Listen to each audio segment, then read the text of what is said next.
You're listening to the Oneofus.net podcast network.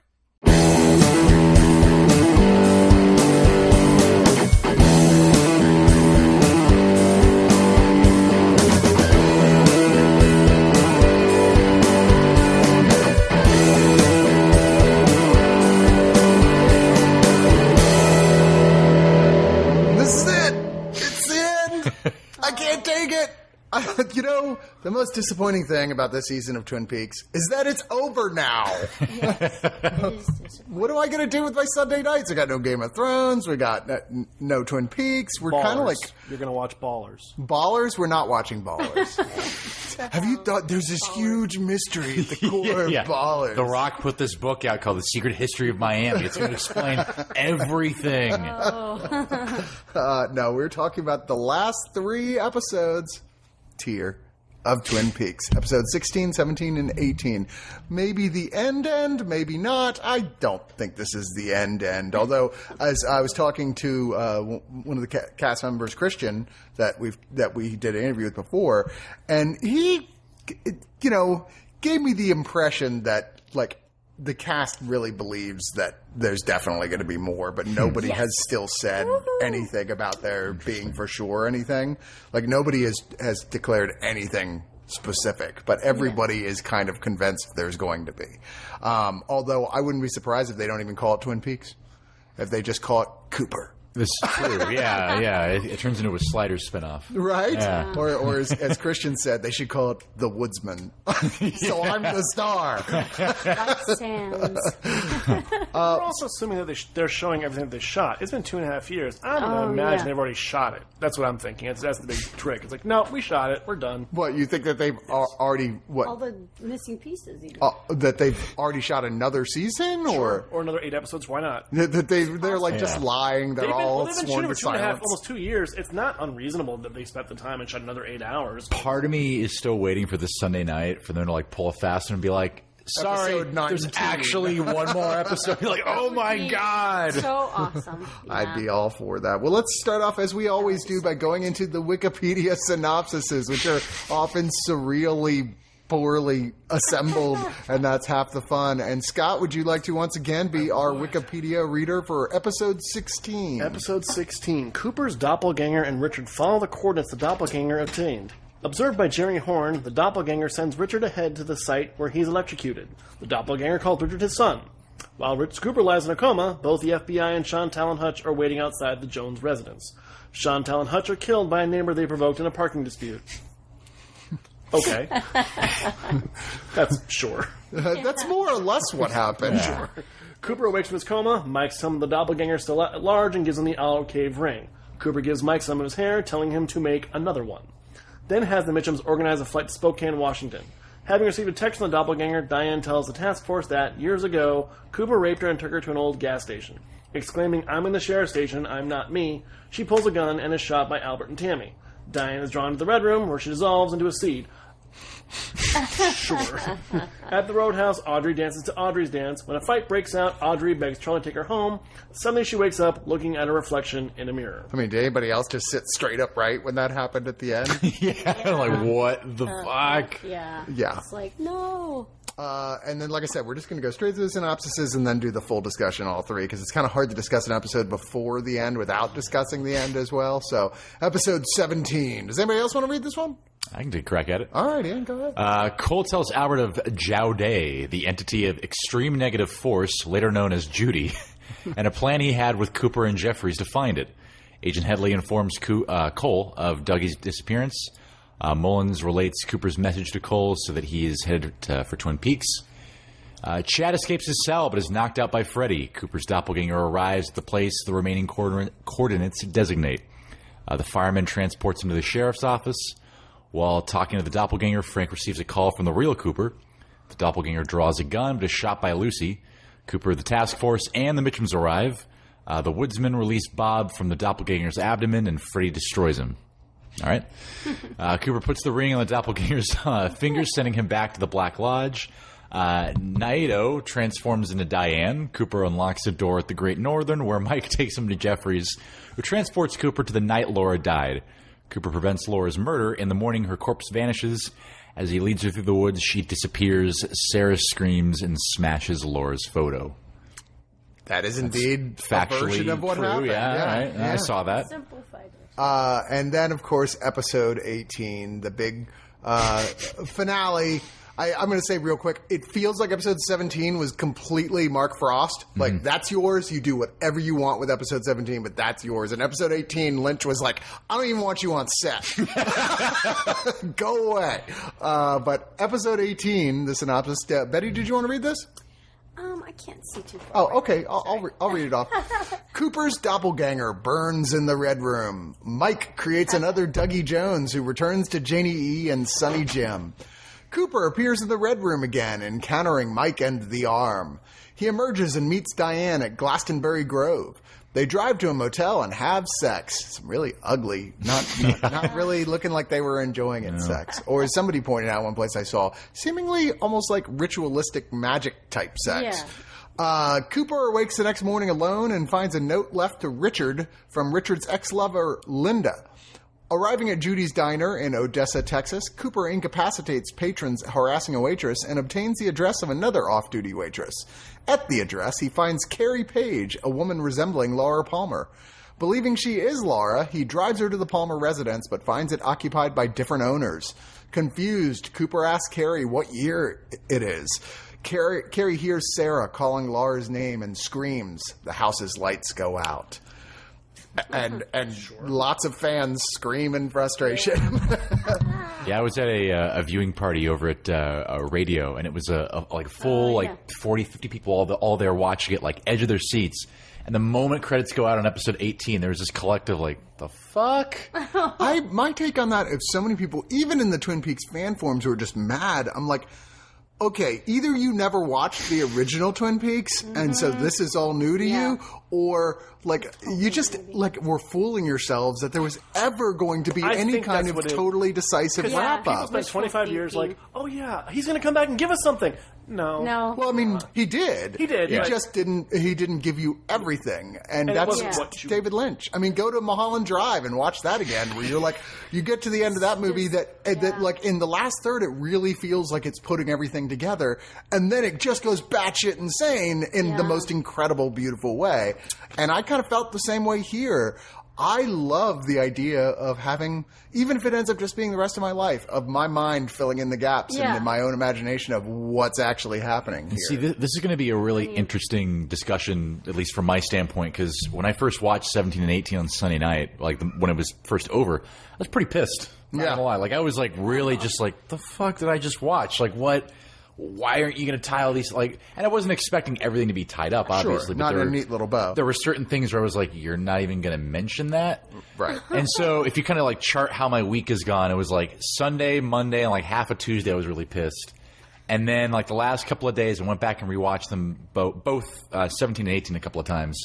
And now I'm much more in a place of peace and kind of like, okay, I think You're in the 7 stages of grief. Yeah. Well, I'm like, okay, I think I kind of have a handle on what they're going for, and I'm not, because my biggest thing was when I first watched it, I didn't get any semblance of closure, and that was the thing that Mark Frost especially had promised the whole time, that the whole point of all this was to give the fans some sort of closure. And all the way through episode 17, I think you really do get a lot of closure for a lot of stuff. There's a lot of wrap-ups to storylines and to characters and answers for things. And episode 18 feels like the beginning of season 4. Well, and that was the thing. Is end of season 3. I got so caught up on like the what the fuck of 18 that I kind of forgot everything that was in 17 and kind of reconciling the two and going like, okay, there's more connective tissue between these two episodes than I thought.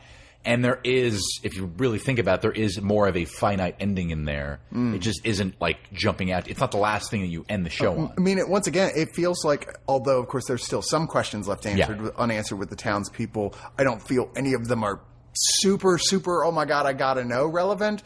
I feel like if they did another season or even a whole new show to continue the story, there's no reason to even involve Twin Peaks anymore. It's part of the reason was to move on from all those other characters. And with the exception, of course, Laura Palmer and Dale Cooper and Diane. Yeah, and that's the thing is I feel like if this is the ending, which is how I was approaching it, watching it the first time, with time, and you kind of like let it marinate. It works as an ending. I saw a couple memes that were like that, where it was like me on Sunday night, and it's like guy throwing shit and breaking and screaming. It's like me on Wednesday night. I love it. I love it so much. Yeah. And that's the thing, is if there is more, cool. But if this is it, I think we're good. I think so too. I think I saw your Facebook. I've watched my 15 Facebook posts. Like, this is great. Fuck this. I love it. I'm okay. I'm not all right. Like, man, Ian, seek help. But I was the same way because I wasn't upset. Yeah. I was just very much. I am very firmly in this is the end camp. And I don't see this as a pilot for season 4 or anything like that because it's actually, to me, pretty definitive. I spent the next day watching all of David Lynch's movies. And I literally mean all of them. I kind of wish I hadn't done that. Even Inland Empire? Even Inland Yeah. Empire. Oh, God, I'm sorry. I was not happy about that. But I came to the conclusion that Inland Empire is better than Wild at Heart. That's a whole other discussion. Yeah, I can't go with you there. I know.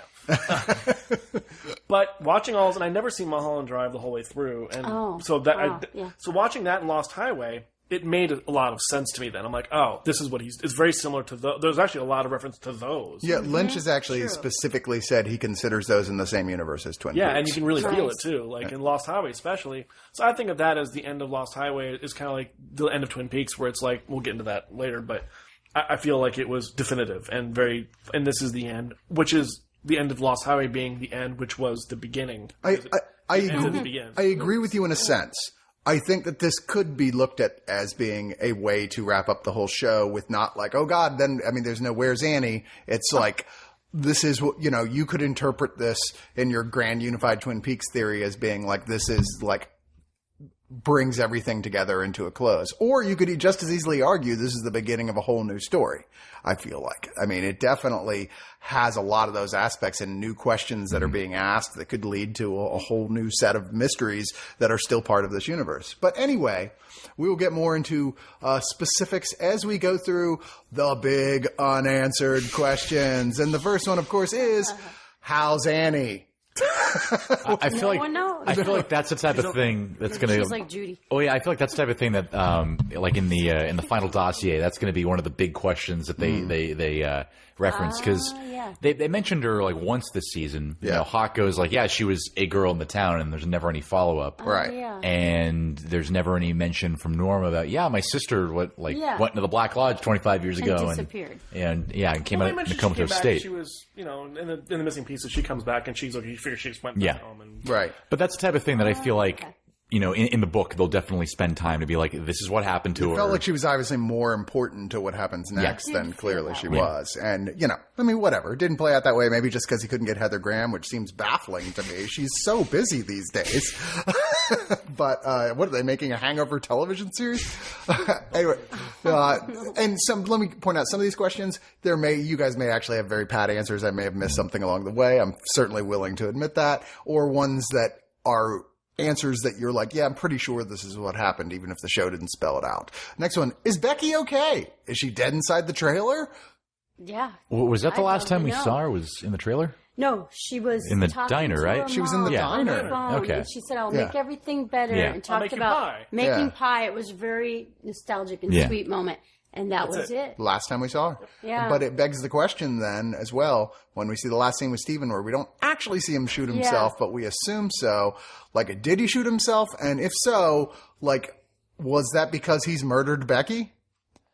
I don't think so. I think it's more. He's done something. He's more just like crazy. He's on drugs. Yeah, he's hopped up out of his mind on probably Sparkle, and he just has a gun. He's like, all right, well, I guess we're doing this now. Kablam. Yeah, that was such a. I was doubting his commitment to Sparkle Motion.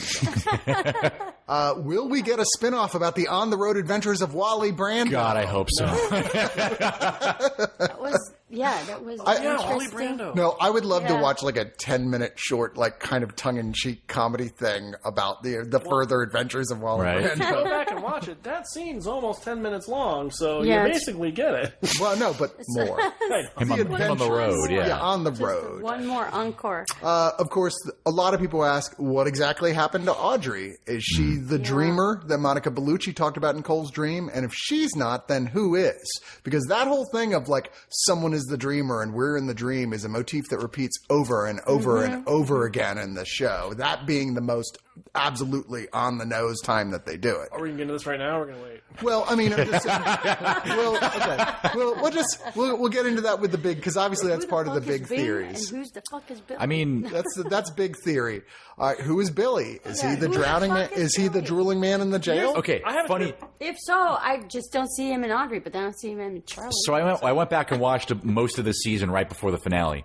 And something I caught as far as the Billy thing goes, and I think this might be part of the joke, is there's a Bill or a Billy in almost every episode. It's just a different character each time. Really? Oh. There's Matthew Lillard's character is Bill Hastings. Oh, yeah. The cop who goes to find Mr. C when he runs off the road, his first name is Bill. Oh, yeah. You know, there's all these different, like, random. One of the people in Las Vegas, his name is Bill. So is there any chance that the only episodes there aren't a Bill are the episodes where she's saying, "Where's Billy"?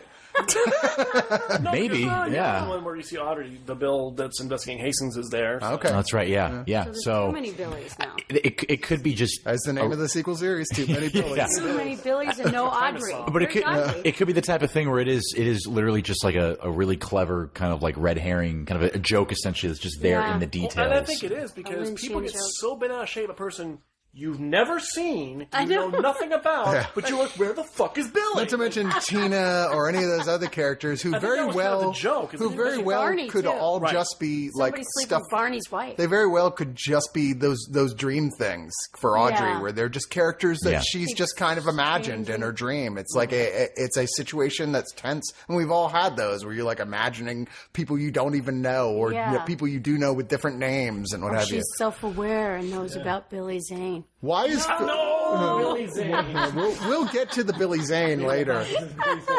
Why is Philip Jeffries a kettle now? Yes, okay, I don't know. Someone, one of the many thousands of now Facebook groups in Twin Peaks, pointed out there was the nuclear missile testing in New Mexico. One was called Operation Teapot. Ah. Wow, nice catch. And the missile, one of the missile's names was Jeffries. I would love to see that character holy shit, say really? in his weird, not great Southern accent, like, "I am a little teapot, short and stout."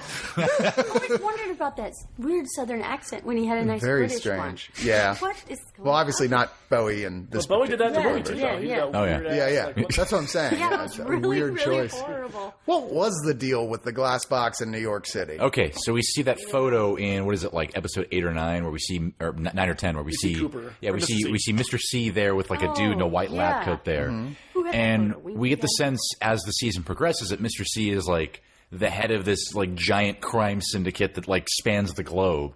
So if you think about that, and you think about the fact that what was the box there to do? Ostensibly catch Cooper when he was trying to escape from the Black Lodge and kill him. One of the many different safeguards that Mr. C had in place in case he got out. Then it stands to reason that, okay, maybe he was the anonymous billionaire. This is one of the many backdoors he set up. And that if Mother, the experiment Judy, followed Cooper when he was leaving the Purple Room, then it briefly showed up because the box didn't permanently capture Cooper, so it didn't work. Yeah. It captures him for about 20 seconds and then it goes away. Yeah. And then Judy also shows it for about 20 seconds. Presuming kills that those is people. Judy, yeah. Yeah, and then Godet. Yeah. And then goes away. So I'm assuming that makes the most sense, you know, just judging by what's there kind of in the story. That was pretty much the way I came at it. Yeah. But it definitely was one of those, it was weird to be so relevant so early on and then not really relevant after that. Yeah. Yeah. Well, I think it also, that's the thing that gets like the Blue Rose Squad on the case, essentially, because that's the first thing they see, you know, are the pictures from New York, and then they go, okay, there's something going on here, and then now we get the phone call from Cooper. I'd love to watch like them all on Saturday Night Live doing like Police Squad, but with the Blue Rose Squad. Yes. Too bad Leslie Nielsen's not still alive to be part of that. Is all I'm saying. Who are Richard and Linda? One thing I pointed out may mean nothing, but I did think it was interesting. Much like Nido, Linda also has 4 of the same letters as Diane. If you take out the 3 extraneous letters in all 3 names, you get the letters EOL or Leo. Possibly Electric Light Orchestra? Probably that, yes. But the question is that one of the big questions, who are Richard and Linda? They're mentioned in the very first episode by the firemen, and then for a while we assumed Richard was Richard Horn, but it seems like that's not who Richard is at all. Well, I think it might be because, like, once Cooper finally wakes up from his like fugue state, in 16, he's like immediately on a mission. He knows everything that's going on. He knows where he has to get and everything. And so part of me wonders if the entire, or at least for a large part of the time that he was in limbo for that 25 years, him and the Giant basically got together and were like, okay, here's the game plan before you get out. And so the first scene of this season is like the final words of wisdom he's imparting to him, essentially going like, okay, you're going to do this, this, this, this. Once you take care of all this and you go back in time and change the timeline, whether either A, you go into another dimension, which might have been what happened, or they go literally into Laura Palmer's dream. When you go with Diane, in that reality, you're going to be Richard and Linda. I'm telling you this now so that you remember, so that you wake up when you're there. And you'll become a little more self-aware. So you won't be, basically... You won't get lost in that persona. Lost in the dream. Yeah. Freaked out. I have a terrible theory, and I'll stand by this one, too. We're assuming this is the first time this has happened to Cooper. Sorry, say that again? That's true. You're assuming this is the first time Cooper's gone through this. That's true. Yeah, it feels like it's not. Well, that's why, like... I think he's been doing it, like, a lot. Well, and that's why I think that maybe, like I was joking with people the night it aired, but that the ending of the show could be interpreted in a way kind of like the ending of Quantum Leap. Where now it's like Cooper's job to essentially, there's always going to be a Black Lodge, there's always going to be a Laura Palmer, and it's his job basically to go from like universe to universe and basically, as much as he can, right that wrong. Yeah, he's an eternal hero. Well, I mean, he seems tired, and he also seems a little. He seems not just he knows what to do, he knows exactly what to do. Yeah. Like, to the point where it's kind of like, that's weird. Like, he's really comfortable with what's going on. He's not shocked by cell phones, and he's not shocked by anything. He's like, let's do this again. True. Well, he's Dale Cooper. Kind of like, he's seen weirder shit than cell phones. Yeah, he spent the last 25 years in a netherworld, so cell phones, he's like, all right, cool. I guess we're going with this. Naive, and he's a little bit more serious.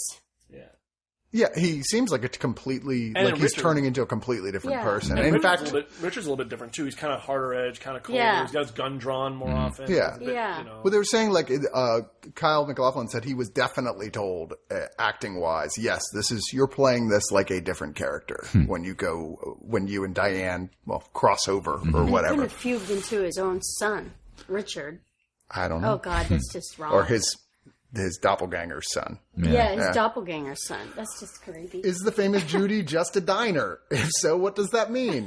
Is she also the demon space creature we saw in episode 8 who pukes up Bob? Ian is literally like freaking out. I'm ready. I'm ready for all of this, man.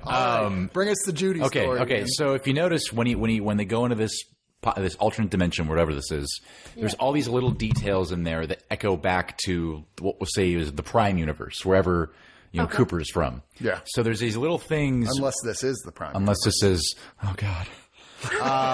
Which is what I think, but we'll get into that. It could work. The universe we've spent 3 seasons in, we'll say that, and the universe that is ostensibly reset at the end of all this. So there's all these little details, little things that are there that Cooper knows because they served a different purpose in his reality, but they were still part of the whole Black Lodge thing. So. Judy being the name of the diner, in Carrie Page's house, there's the close-up of the White Horse.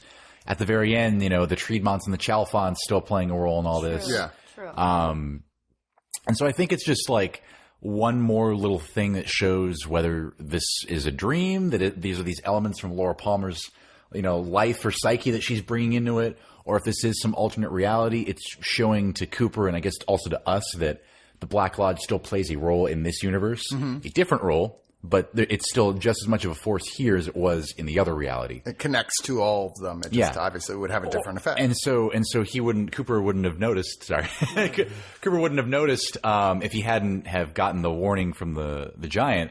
Hey, remember Richard and Linda? If he hadn't woken up, he would have just driven by and been like, "Oh, Judy's Diner." Instead, now he goes, "Judy's Diner. Holy shit! I got to go in here." So also, it makes perfect sense that the massive embodiment of negative energy and demonic evil force is in West Texas.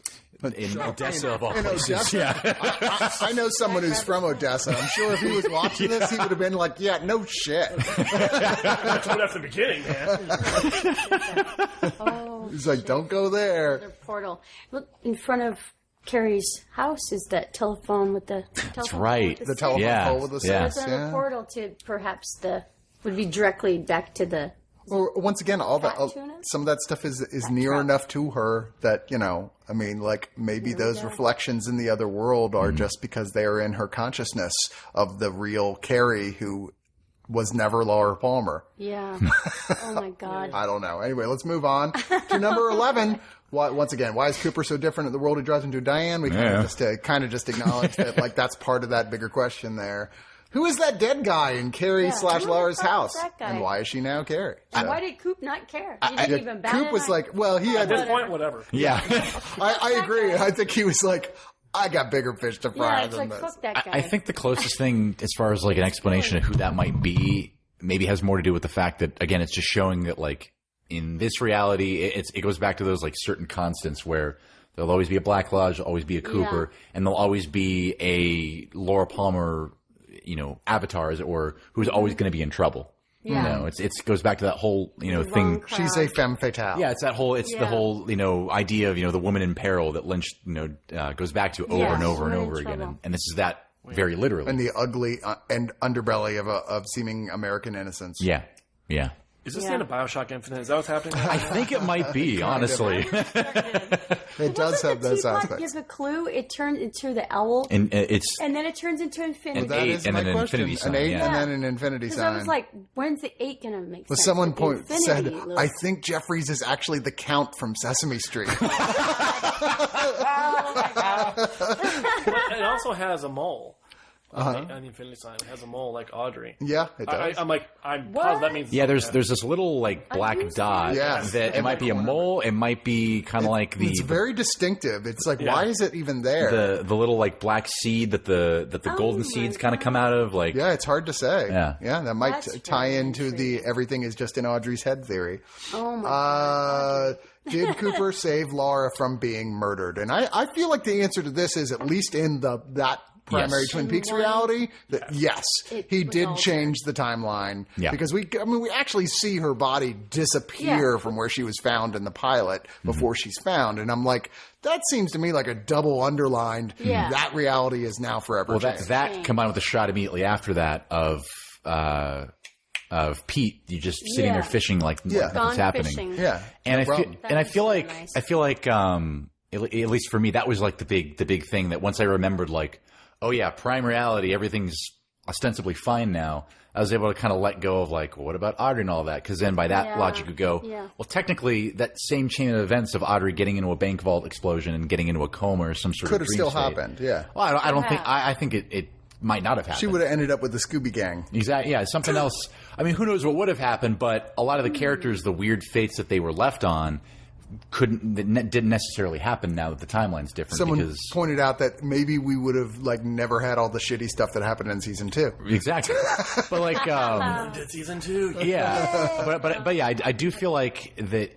Yeah, Cooper did succeed in his goal in that respect. That Laura Palmer, as we know, is not dead. She did not get murdered by her father that night. And I do wonder, kind of jumping ahead a little bit, at the the final scene when Carrie screams and we smash cut to black. If this is like the dream of Laura Palmer and the end of it is her waking up and maybe waking up back in the reality where now she's alive now, not dead. If you listen really, really carefully, the audio that she hears from the house, it's Sarah. It's Sarah Palmer, and it's the exact same audio from the beginning of the pilot. Yeah, it's her calling for Laura to wake up until she goes up and doesn't find her there. Yeah, it cuts off right before the point where she would have gone in her room and not found her.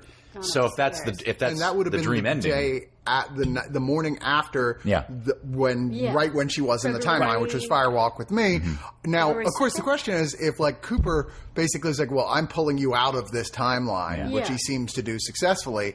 But then something, and I'm going to presume it was the Force Judy, grabs her anyway, just not the way that leaves a dead body. Presumably shoves her into this other completely different timeline. Then, she still would be missing in Twin Peaks. She just wouldn't be a body lying there. Maybe. Yes. And Sarah Palmer was acting weird, stabbing. It's like, that whole thing. Stay calm and Sarah? The strongest thing I can think of for that is that now she is possessed directly by Judy. Yeah. And she has become an avatar for Judy. Because she didn't seem grieving to me at all. Definitely not a grieving. Something was up. And the way that scene was kind of cut together, it seemed like, because it happened right after we saw the timeline reset, that was essentially like, whether it be Judy or whatever, being like, shit, reality's collapsing around me. I'll do this. Maybe this will work. Like right before everything changes. You know? Quite possibly. Or maybe she was furious because she got away from the original fate. Like he interfered with her plans, and she's furious. Yeah, maybe it wasn't in fact her grabbing Laura Palmer at all. Maybe it was just sort of like this was such a split in reality that she was pretty much exploded into another dimension, another timeline. Boy, we sound like the crazy people who everyone who doesn't watch Twin Peaks think that we are. We sound like, well, it's funny because we sound like the type of people who would create the website that Bill Hastings had. Which now, if you go back and look at that website now, there's but there's all this talk on there about time travel and alternate dimensions and string theory and all that. Which at the time we're like, oh, that's kind of funny. But you go back and read it now and go, oh, okay, all right. So what year is it? What year is it? That's what I'd like. So does that some guy? His objection, like, well, it couldn't be 89 because it was a modern day car. I'm like, seriously, people who come from dreams, like who are like not in these things. Your big objection is a car from the wrong timeline. That's a big problem. I would say. If you say if it's a dream that Laura couldn't dream of a future car. Yeah, I'm like that's your big problem. Like there's TCAL representing a man. Wrong model of your car isn't my big concern. I think it's like, she could time travel in her dream and see the future. Yeah. I think that Laura could do that. I think the year she saw Dale before and Annie in that dream in episode 18 at least, there is no year. It's timeless. Like I think it's kind of like this weird. Because it feels oddly empty too. Aside from the guy in the cafe and Laura, you don't see any other people. No one at the gas station. No one on the streets. Twin Peaks is totally empty. Everything feels kind of weird and hollow and empty. Well, I don't know if you noticed, but when he's driving through Twin Peaks and they drive by the double R, and he says, "Do you recognize any of this?" If you look at the double R, the whole season it's had the double R to go like painted on the side of the building. That's not there now when they drive by it. Norma probably didn't meet Walter. So whether it be because of a dream, different time, whatever, a different year, that's just a little detail that's, I did not. I did not see in anybody. The hotel room, they show when Cooper checks in with supposedly redhead Diane. They go into it's a flat motoring. Oh yeah, this is a 3-level different hotel, different car. But there's a different TV set when he wakes up, but I don't see one when they go in. I tried to see it was too dark. A very complicated, I wouldn't even begin to try and relate it theory that had some weight to it just because of the degree to which Lynch is obsessed with Kenneth Anger's films, which he apparently really is obsessed with his movies and has referenced them a lot. But the best I can come up to say about it is apparently a primary character from one of his movies has pretty much Diane's red hair, that same red hair. And it's about, that movie's Scorpio about sex magic and whatever you're tantric magic and stuff. Was that inauguration but there was more than Babylon. that. There was I don't know, but there was a whole bunch of shit that tied but it makes into sense, that theory. Because the Whore of Babylon, red hair. Diane has red hair. And but her then fingernails were the Black Lodge. Were the floor. Yeah, the black and white. Oh, really? There were the weird swirly checkerboard thing there. Yeah. I missed that. Yeah. She becomes the red curtains and the zigzag. Yeah. That's intriguing because Diane kind of... She's the red, black, and white. Yeah. Interesting. But going back to Jack Parsons, the whole ritual of releasing the nuclear bomb, the White Sands testing, is to waken Mother Babylon, the Whore of Babylon. So that does make sense. Babylon, Mother, and then the Whore of Babylon, Diane. Because I like Diane when she's got red hair. She seems sweet at first, and then I'm like, I'm starting to distrust her. I can't place it. I can't put my finger on it. You just connected so many dots in my head now because there's that whole section of the book of Secret History of Twin Peaks. Elementary, where they talk about Jack Parsons and his whole involvement with the nuclear tests and all that going on. And then you saying about how, it being all about, awakening the Mother of Babylon and all that. It's a big ritual. Oh, my